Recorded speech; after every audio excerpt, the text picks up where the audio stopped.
Se você quiser fechar os seus olhos, fique à vontade. Vamos se colocar na presença do Pai rapidinho, em oração.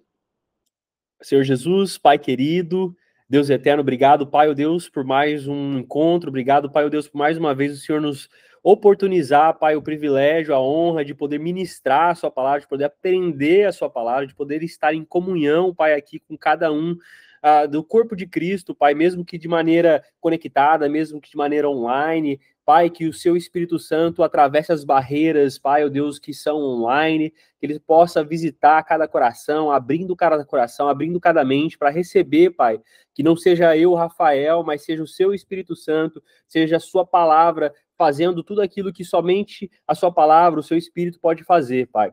Pai, eu oro que o Senhor abençoe e ilumine o nosso caminho, o nosso ensino hoje. Amém. Eu vou abrir aqui Romanos. Opa, compartilhando a minha tela. Deixa eu só abrir aqui melhor. Hoje nós não vamos fazer ele por inteiro, ele está um pouco grande, então nós vamos fazer, eu vou fazer até metade, depois nós continuamos eu vou fazer metade e a próxima aula nós fazemos a outra metade, tá bom? Eu vou ir até o 15, 16. Então começa assim, né? Deixa eu... Só recapitulando, Carta de Romanos, uma igreja, né, que foi destacada lá na sua fé com Deus, uma igreja que foi plantada. Nós não temos a certeza ainda se foi Paulo que plantou essa igreja, mas Paulo está direcionando essa igreja agora com uma carta, aprisionado em Roma. Ele escreve as cartas que são chamadas epístolas de Paulo, né, 13 cartas. E uma delas é para a igreja de Roma, ele está direcionando, né, a igreja aqui, falando aquilo que Deus colocou na boca dele para falar como um apóstolo de Cristo. E ele começa falando assim: em Cristo digo a verdade, não minto, dando-me testemunho a minha consciência no Espírito Santo. Então, Paulo aqui, ele se coloca como testemunha, se coloca como unificação dele em Cristo, com o Espírito Santo, daquilo que ele vai falar, daquilo que ele vai trazer à igreja, né, através do Espírito Santo, colocando ele como testemunha, sua consciência. Nós sabemos que Paulo tudo que ele escreveu virou algo canônico, virou algo bíblico, por fato de que ele foi um homem usado por Deus, escolhido por Jesus para ser um apóstolo e trazer à igreja a luz e entendimento daquilo que é a igreja, daquilo que é a vontade de Deus para a igreja, para o corpo de Cristo. Então aqui ele começa falando dessa unificação, né? Em Cristo digo a verdade, não minto. Paulo falava que muitas das cartas ele fala aprisionado em Cristo, né? Que em grego é doulos, que como ele um servo de Cristo, né? Então ele foi escolhido para trazer esse entendimento à igreja de Cristo. No 2 diz assim: que tenho grande tristeza e contínua dor no meu coração. Paulo menciona essa tristeza, essa dor do coração, essa angústia que ele estava tendo por fato de Paulo estar pregando o evangelho, trazendo as boas novas, e muitos dos irmãos, muitos dos judeus na época, eles não aceitavam, né? Eles não reconheciam que o Messias tinha vindo, não reconhecia que o Messias estava sendo anunciado através da boca de Paulo, né, que ele já tinha vindo, ressuscitado, morreu, inaugurou um reino de Cristo que veio para salvação e remissão de pecado. E os judeus não esperavam, né, um Messias que viria em luxo, tirar eles, não talvez em luxo, mas tirar eles da opressão de Roma, né, no qual cobrava impostos, no qual oprimiam eles, né, como povo. E Jesus confundiu muitos dos judeus porque ele veio para um plano diferente, né, um plano de salvação. E nisso muitos dos judeus não entendiam e não aceitavam, né? E Paulo se angustiava por fato dele ser um judeu também, e muitos dos seus irmãos de sangue, né, vamos falar assim, de nação, não entenderem aquilo que Jesus veio fazer, né? Isso me faz lembrar que quantos nos dias de hoje, né, nós vemos muitas pessoas perdidas, o evangelho está aí, muitas pessoas falando do evangelho, nós vemos um mundo se esfriando, né, um mundo ficando cada vez, né, mais egoísta, egocêntrico e mais voltado para si só, mais humanista. Então, isso deve, sim, deixar o nosso coração, né, de maneira com qual o coração de Paulo ficou. O coração dele ficou um coração angustiado porque espiritualmente, por causa dos irmãos que estão se perdendo, do povo que está se perdendo. Nós devemos também ter esse amor pelos irmãos. Não é falar assim, o mundo que se lasque, o mundo que eu já estou salvo, eu já estou em Cristo. Não, nós temos que ter esse amor nosso próximo, em saber que nós temos a verdade do nosso lado e essa verdade deve também. A Bíblia fala que quem é sábio ganha almas, então nós devemos sim nos lembrar de trazer almas para esse reino, né? Tirar. A Bíblia fala que nós fomos transportados do reino da luz, do reino das trevas, né? Nós estávamos sujos, a maldade se havia em nós, né? Nós fazíamos todos os desejos da carne, de vaidade, de prostituição da nosso próprio corpo, né? Muitos de nós,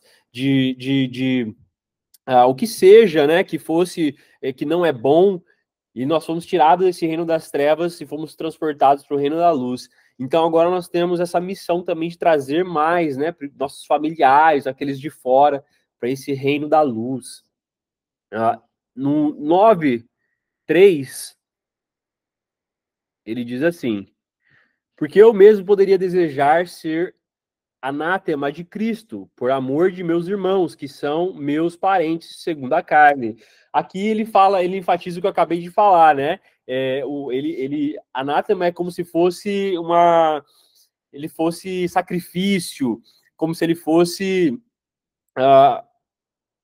amaldiçoado, aquilo que Deus fez, né? No lugar de nós sermos amaldiçoados e condenados, Jesus foi lá e se entregou numa cruz por nós. Paulo está tentando falar assim, que pudesse ser eu, né, em amor aos meus irmãos que não estão entendendo esse evangelho, que não estão captando que o Cristo, que tem a salvação, está sendo pregado, e ele se coloca. Olha o amor, né? Olha o que nos ensina aqui, olha o que ensina para nós como igreja, né? O quanto ele sofre do coração de falar assim: poxa, eu tô vendo o meu irmão, eu tô vendo o meu povo, eu tô vendo a minha nação se afundar com a resposta na frente, que é Jesus. Então, nós temos que ter essa resposta para o mundo. Eu e você, nós somos a cura, né, do Covid espiritual desse mundo.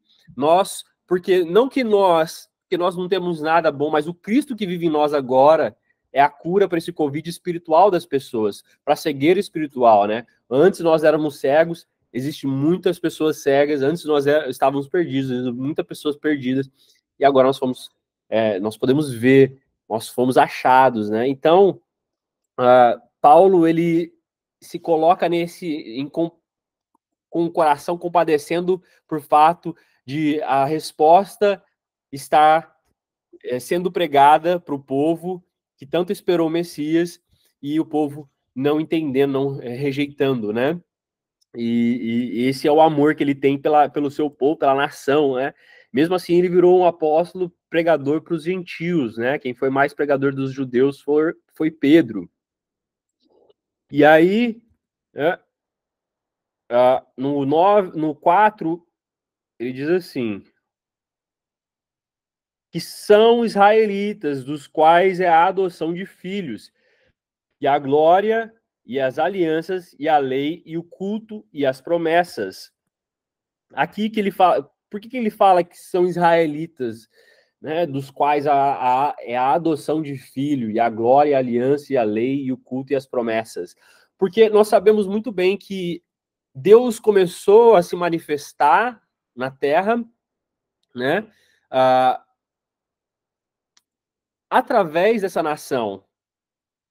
Deus fez um grande movimento através da nação de Israel, através dos judeus. Então, eles receberam uma bênção, receberam um chamado, né? Deus falou, farei de ti, falou para Abraão, farei de ti uma grande nação, fez promessa para Abraão, né? Por isso que nós cremos que, mesmo que os judeus que ainda não são judeus messiânicos, que não acreditam em Jesus, o Messias, que veio e ressuscitou, haverá um tempo para eles no fim do tempo, né? Aí escatologia um pouco, que eles abrirão os olhos, a cegueira sairá deles, né? E eles serão salvos. Porque existe uma promessa de Deus para esse povo. E começou com eles, né? O movimento de Deus começou com eles.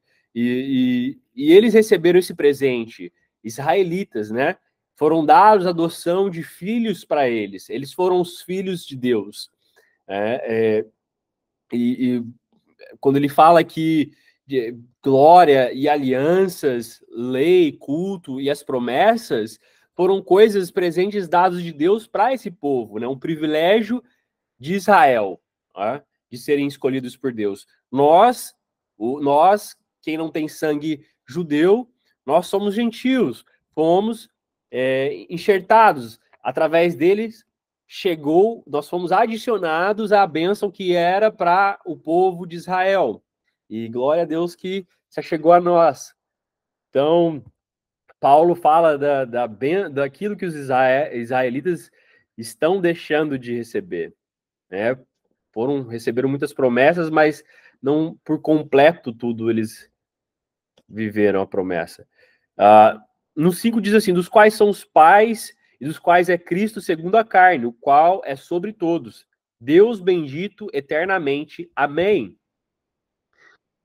Quando Paulo fala isso, ele está falando de uma genealogia, né, de ancestrais, de pessoas que foram patriarcas ancestrais que foram homens usados por Deus, né? Abraão, Isaac, Jacó, né? Homens de Deus, toda a linhagem, né, de Davi que vem, né? Que nós temos o Messias que vindo da linhagem de Davi, e isso é o que Paulo está referindo aqui, né? Que Deus, ele ama, sim, o povo judeu, mas Deus não está preso a uma linhagem para demonstrar o seu plano, né? Paulo poderia falar aqui que Deus ama os não messiânicos judeus por causa dos ancestrais antepassados, né? Os ancestrais antepassados não representam que eles estão salvos. Uma nação que teve grandes homens de Deus, né? Só porque são ancestrais, só porque seu pai ou sua mãe é aquilo, ou meu pai, meus ancestrais, meu pai é pastor no caso, isso não representa que eu automaticamente já estou salvo, já ganhei a bênção, né, de Deus. Não. Nós temos nossa própria santificação em busca, nós temos nossa própria devoção para buscar, né? Nós não estamos presos a uma linhagem, né, de fulano, ciclano, né? Por isso que a salvação, ela é individual, salvação, ela é pessoal, né? No 6, não que a palavra de Deus haja faltado, porque nem todos os que são de Israel são israelitas. Tá vendo aqui ele mencionando? Né? A palavra de Deus não falhou. A bênção de Israel foi dada, foi liberada para Israel. Mas nem todos que são de Israel são israelitas. O que ele está querendo dizer aqui? Que nem todo mundo que é de Israel, só porque é de Israel, é filho de Deus, foi escolhido. Por quê? Porque ele está fazendo um sinônimo aqui, uma simbologia de que é necessário ser aquele que é obediente, é necessário ser aquele que é filho mesmo, verdadeiro. O filho conhece o pai, o filho tem intimidade com o pai, a filha tem intimidade com o pai, né? Então, eu não estou agarrado naquilo que a minha ancestralidade fez. eu tenho que fazer algo também. Deus não está preocupado com o que eu faço, né? Salvação não é o que eu faço, mas quem eu sou, o fruto, quem você é, o fruto de Deus na sua vida, né? Então, Paulo está referindo aqui que não importa a ancestralidade, mas o que importa é, né, ser verdadeiramente filhos de Deus, né? A palavra de Deus, ela não falhou. Ela continua ecoando e Deus, em um plano perfeito, se alastrou para os gentios, para nós. Nem por serem...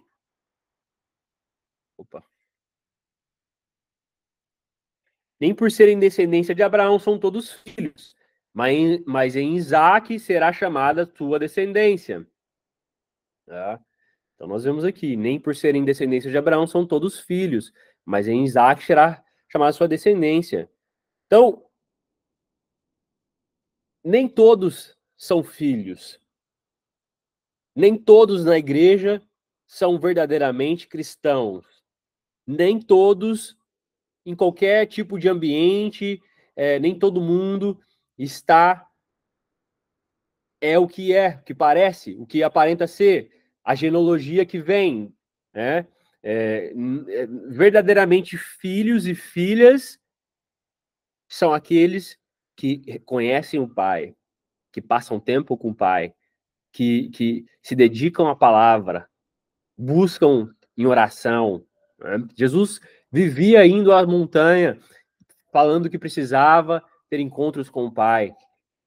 Né? Então, o maior exemplo para nós, ser crente não é porque nós somos batizados, não é porque você é batizado que nós verdadeiramente somos cristãos. O fruto deve parecer em nossa vida, o fruto deve ser manifestado em nossa vida, né? Qual que é o fruto? Fruto do Espírito: amor, paz, né? Bondade, benignidade,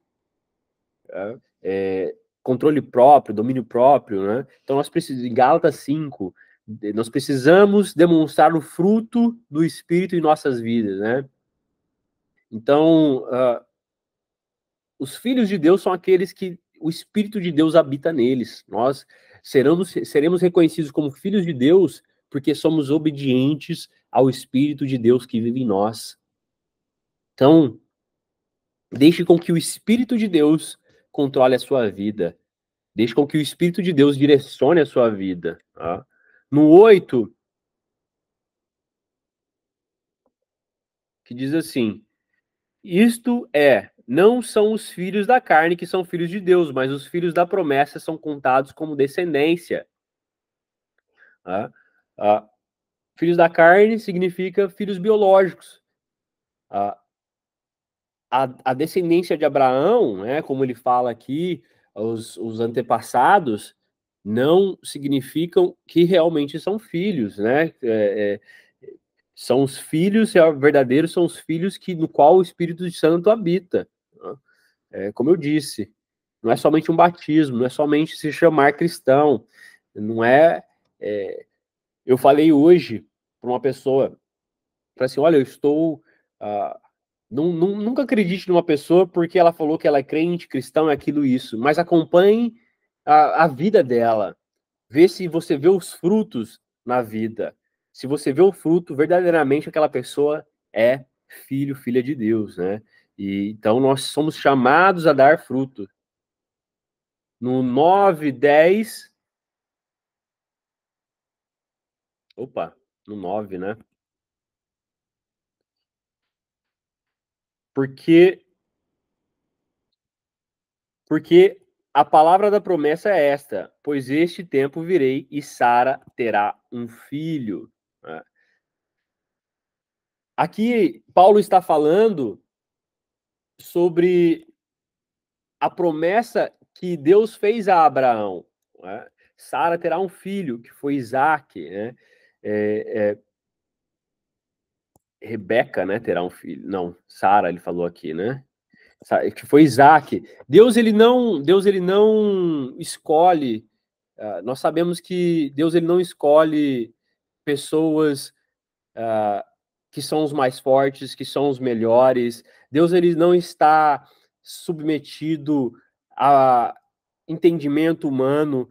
Nós vemos isso porque quando Deus escolheu Isaac ao invés de Ismael, né, foi porque ele tinha um plano na vida de Ismael. Deus, na sua presciência, ele tem um plano que nós falamos que ele é soberano, ele tem um plano sobre toda a terra, tem um plano sobre o povo, tem um plano sobre a igreja, tem um plano sobre a minha e a sua vida. E esse plano, muitas vezes nós não vamos entender. Esse plano, muitas vezes, nós vamos passar por problemas, tribulações, e a Bíblia fala que quando nós passamos por tribulações, nosso caráter está sendo formado, perseverança. E a Bíblia fala que nós iríamos passar por isso. E muitas vezes nós falamos, por que, Senhor? Por que estamos passando por isso? Por que foi desse jeito? Por que foi Isaac e não Ismael? Por que foi desse jeito que o Senhor fez? Mas na soberania de Deus, o plano dele é perfeito. E nós entendermos e confiarmos, entendermos nem sempre nós vamos entender, mas confiarmos nós devemos sempre confiar. Então, Paulo ele traz esse entendimento aqui a nós, que ele vai falar aqui mais para frente, né, no qual Deus tem um plano sobre todas as coisas. E muitas das vezes não vai ser de maneira que nós acharíamos que seria. No 10, por exemplo, ele diz assim: e não somente esta, mas também Rebeca, quando concebeu de Isaac, nosso pai. Né? Aqui por quê? Rebeca, mulher de Jacó, né? Rebeca, uma mulher de Isaac, teve Jacó e Esaú. Esaú foi o filho que era primogênito. Jacó veio depois. Mesmo assim, Deus escolheu Jacó. Né? A Bíblia fala que o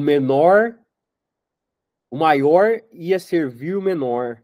Né? E naquele tempo existia a lei, existia uma cultura muito forte da primogenitura. Então o primogênito tinha todo o direito, algumas culturas ainda têm, algumas culturas asiáticas, o primogênito ainda tem algumas vantagens. Naquela época era muito forte isso, né? Mas Deus pega e faz tudo diferente. Fala assim, não, mas quem vai ser rei, quem vai reinar sobre ele vai ser o menor. Quem vai reinar sobre ele, o maior vai servir o menor. Está vendo como que o nosso Deus é?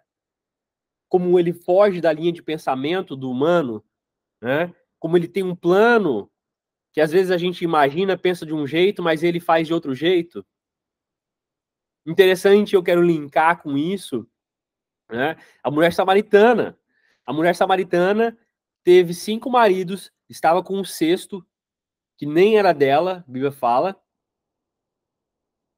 E Jesus vai naquele poço de Jacó, que Jacó tinha aberto, em Samaria, e a primeira pessoa que ele fala naquele poço, né, é uma samaritana, primeiro uma mulher, né? Homens não falavam com mulheres desse jeito antigamente na cultura, principalmente sendo uma samaritana, que eles não se davam bem de jeito nenhum, os judeus com os samaritanos, era tipo meio que nojento para eles. Mais ainda uma prostituta, porque é o horário que aquela mulher ia, que era o horário da tarde, era somente o horário de pessoas que tinham problemas na sociedade, não ia no mesmo horário que as outras mulheres, para não ser o quê? Escarnecida, não ser, né? O pessoal zombar dela, pois era uma prostituta. E Jesus, no seu imenso plano de salvação, no seu imenso, fora do pensamento humano, escolhe para quebrar todo o paradigma, uma mulher, fala para ela, revela para ela as coisas, e ela é a primeira mulher, né, que ele revela que ele é o Messias. Você tem noção, né, como Jesus quebra o paradigma? Como Deus quebra o paradigma? Como nós nosso entendimento humano é tão pequeno para esse entendimento de Deus. Os discípulos ficavam sem entender porque Jesus agia daquela maneira. Os judeus ficaram sem entender, porque o reino era sobre o reino da salvação e não o reino de libertação dos romanos. Ele vai muito além do que eu e você pensamos, ele vai muito além do que os doutores da lei pensam. A Bíblia fala que ele confunde as coisas sábias desse mundo. É muito interessante, aquela mulher vira a primeira evangelista, né? Foi transformada ali, sai falando para a cidade toda que um homem revelou a vida dela toda, que ele era o Messias. Olha isso. Uma mulher rejeitada pela sociedade. Então, Deus, ele escolhe diferente, faz diferente. O plano dele é diferente do plano nosso. Deus não está submetido à nossa vontade, ele é Deus.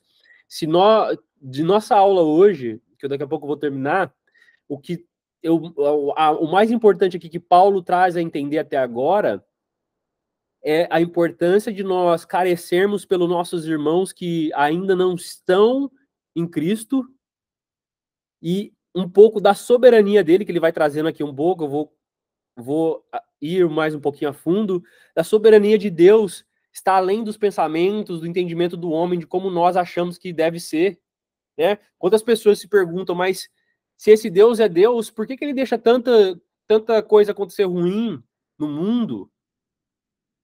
Ele tem um plano. O plano dele é bom. O plano dele é perfeito. Vai além do nosso entendimento humano. As consequências do mundo caído é consequência do pecado. E mesmo assim, ele sabendo, por causa da sua soberania, da sua presciência, de saber as coisas que vão acontecer, ele preparou um plano. E esse plano é Jesus, plano perfeito. Então, no 11, ele diz assim: por que não tendo eles ainda nascido, nem tendo feito bem ou mal, para que o propósito de Deus, segundo a eleição, ficasse firme, não por causa das obras, mas por aquele que chama. Aqui Paulo demonstra a soberania de Deus, que chamou, escolheu Jacó, mesmo antes de ter nascido. Ele falou para Rebeca que o maior ia ser servo do menor, antes de Jacó ter nascido. Então nós vemos a soberania de Deus, nós vemos o entendimento de Deus, né? Que não é por obras, não é pela performance, não é pelo mais velho, não é pelo mais forte. Quando Davi foi escolhido, Davi estava no campo. Samuel chegou na casa, chegou para ungir o próximo rei, e os irmãos de Davi eram todos mais fortes, eram todos de maior performance. E ele não é esse.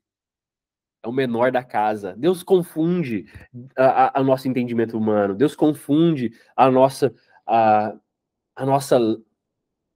jeito de pensar, sabe? Vai muito mais além, muito melhor do que a naturalidade do homem. Então, no 12 ele diz assim: foi-lhe dito a ela, o maior servirá ao menor, que eu acabei de falar, né? Ele escolhe, né? Mesmo violando o direito da primogenitura, ele mostra que ele é Deus, né? Ele fala, olha, eu sou Deus, estou escolhendo ele. Como está escrito, amei Jacó e odiei Esaú. Tá? Quando Deus fala aqui que amou Jacó e odiou Esaú, foi porque através de Jacó um plano veio acontecer. Através de Esaú, né, Deus na sua presciência, nós estamos falando de um ser aqui que é soberano, né? Quando eu falo da presciência, para quem não entende muito o termo, é saber as coisas antes de acontecer. É um Deus que tem a presciência. Então Deus fala também do Esaú, a descendência de Esaú viraram inimigos de Deus, né? Por isso ele não gostou, não, né, fala que odiou Esaú, né? Porque se rebelaram contra Deus, se rebelaram contra a vontade de Deus. Né? Então, esse é um dos motivos também. Deus já sabia, escolhendo Jacó, e sabendo que, né, Esaú acabou se rebelando, né? Ele e a descendência dele, um povo que era inimigo de Israel. Que diremos, pois, que há injustiça da parte de Deus? De maneira nenhuma. Deus não é injusto. Mas como que Deus deixa morrer criança? Como que Deus escolhe esse fulano, sendo que era para ser o ciclano? Como que Deus faz desse jeito? Como que Deus permite isso? Como que Deus permite levar minha filha, meu filho? Como que Deus deixou esse acidente acontecer? Como que Deus deixou isso chegar a esse ponto? Eu casar e meu marido ser desse jeito, minha esposa fazer isso, meu esposo fazer aquilo. Olha, Deus não é injusto, ele tem um plano perfeito.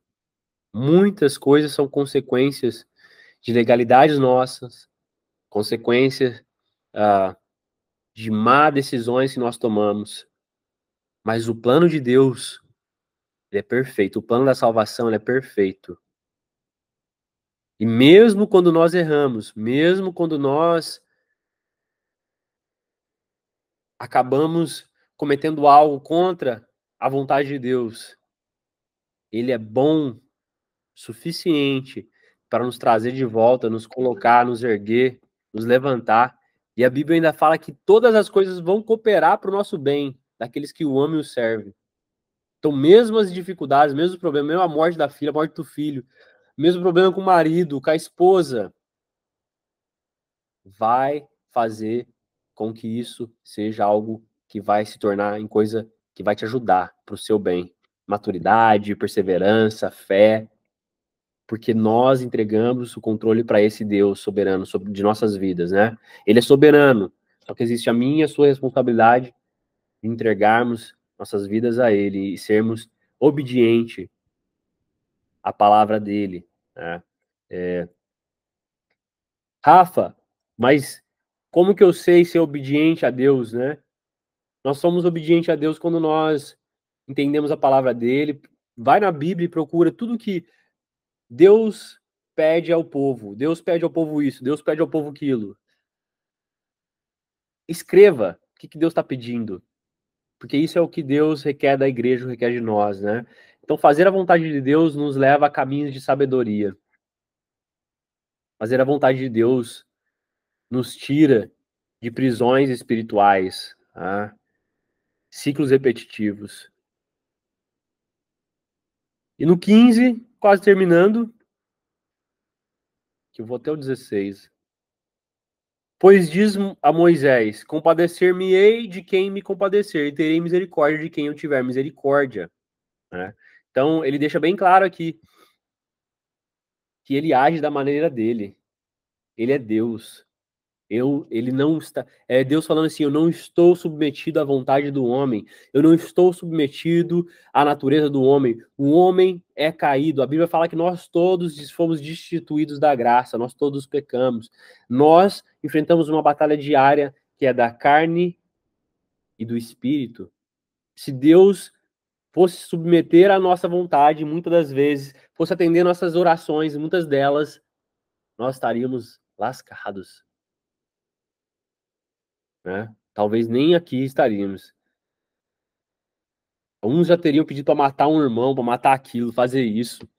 Então, Deus ele não se submete. Aqui, Paulo, nessa carta, até essa metade que eu vou ir, demonstra, né, a angústia dele para aqueles que ainda não estão em Cristo e a soberania de Deus, o plano de Deus, que é muito maior do que o nosso, que ele não está submetido a mim e a você, que mesmo em meio às dificuldades, mesmo em meio às diferenças, mesmo em meio às circunstâncias que não parecem ser, ele está agindo com o menor, escolhendo, confundindo a cabeça do homem com o que o homem espera, para a honra e glória ser dele. Gideão ia para a guerra com muitos soldados. Ele falou: não, a honra e a glória é minha, vai 300. É sempre assim. Ele sempre vai fazer. Nosso pensamento seria: põe mais soldados aí, o quanto não tivermos. Ele fala, não, a honra e a glória é minha, põe 300 para senão vocês vão se vangloriar. Então ele faz tudo diferente do que o homem, a glória da carne, poderia exaltar, né? A salvação não é pelas obras, é pela fé, para que nós não venhamos nos exaltar, que eu faço mais do que o outro e por isso eu mereço mais. Esse é o nosso Deus. Esse é o Deus que hoje eu e você possamos ter um entendimento um pouco maior desse Deus que trabalha diferente de nossos entendimentos, dessa soberania, dessa grandeza que ele é. Né? Teologia não explica ele completamente. Nós entendemos um pouco ainda, vagamente. Ele é muito maior e melhor do que a teologia tenta entender ele. A nossa promessa de vidas, da nosso reinado com ele, é muito melhor do que a Bíblia tenta falar pra gente. Né, de as ruas serem de ouro, dele ser a própria luz. Aquilo lá é só para nossa mente pequenez humana tentar entender, porque é muito melhor que aquilo. Então, aqui Paulo mostra um pouco dessa grandeza de Deus. Né? No 16, para eu fechar. Assim, pois, isso não depende do que quer, nem do que corre, mas de Deus que se compadece. Fechando, ele mostrando que não depende de nós, mas de Deus. Ele é soberano sobre todas as coisas. Né? Nós não temos poder para né, influenciar o plano, a promessa de Deus. Se ele prometeu, ele é fiel para cumprir, sabe? Ele é muito maior que qualquer dificuldade, problema que nós enfrentamos. A promessa é muito maior que ele deixou para a igreja do que as tribulações passageiras dessa vida passageira. Amém? Então eu vou até aqui. Que hoje nós possamos ter um entendimento um pouco melhor da grandeza desse Deus e nós continuamos na próxima. É um capítulo que tenta trazer para nós essa grandeza de Deus, de entendimento, vai focar um pouquinho mais nessa soberania dele, de Deus, e é interessante isso porque quando nós entendemos um pouco mais da soberania de Deus, nós descansamos mais. Quantas vezes nós tentamos pelo nosso próprio braço, o punho, aí quando nós entendemos, ele é muito maior que tudo, todas as coisas, sabe tudo, está tudo no controle dele, nós descansamos nessa soberania. Amém? Então, eu quero encerrar aqui fazendo uma oração para cada um de vocês, para aqueles que ficaram, parabéns. E a gente vai se vendo numa próxima, então. Vamos fechar os nossos olhos, encerrar e agradecer por mais uma vez esse privilégio. Senhor Jesus, Pai querido, Pai eterno, Pai, obrigado, meu Deus, por mais um encontro. Obrigado, Pai, oh Deus, por mais uma vez a sua palavra ser lançada. A Bíblia fala que a sua palavra nunca volta vazia, então nós cremos que ela entra no coração hoje nosso, entra no coração do homem e da mulher para germinar frutos, frutos bons. Pai, se há alguém aqui ansioso, se há alguém aqui preocupado, se há alguém aqui pensando no que vai ser do amanhã, Pai, oh Deus, que essa palavra de hoje, demonstrando que a sua soberania é sobre nós, venha descansar o coração do seu filho, venha descansar o coração da sua filha. Pai, se o nosso coração se angustiar, que seja de angústia por aqueles que ainda não conhecem a sua palavra, que seja de angústia por aquele que ainda não conhece o caminho da luz, que seja de angústia por aquele que ainda não conhece aonde há paz, verdadeira paz, que somente em ti, que nós venhamos amar as almas perdidas, que o Senhor use a boca nossa para falar do seu evangelho, que o Senhor use, Pai, ó Deus, as nossas vidas para trazer, Pai, ó Deus, aquele que está na escuridão para o caminho da luz. A Bíblia fala que nós somos sal e luz dessa terra, então use o seu povo, que aonde eles colocarem a planta dos pés, eles possam dar gosto, eles possam ser luz, eles possam ser aqueles que mudam o ambiente, eles possam ser aquele que todos veem, refletem, veem algo, Pai, uma graça, o seu Espírito Santo na vida deles, que eles possam escutar, Pai, existe algo diferente na sua vida. Pai, ilumina cada um dando direcionamento, dando força, dando saúde, visitando, Pai. E cuida de nós, Pai, por esse resto de semana, nos trazendo, Pai, ó Deus, a mais encontros contigo. Fortalece os nossos joelhos em oração. Assim eu oro, Pai, agradecido em nome de Jesus. Amém. Amém, gente. Quero agradecer cada um de vocês. Ah, obrigado por cada um que compareceu. Eu vou colocar um louvorzinho aqui e qualquer coisa nos mandem um WhatsApp, enviem uma mensagem, peçam oração, que tiver ao nosso alcance e nós pudermos ajudar, nós vamos nos prontificar para isso. E um bom final de semana para cada um de vocês. Deus abençoe.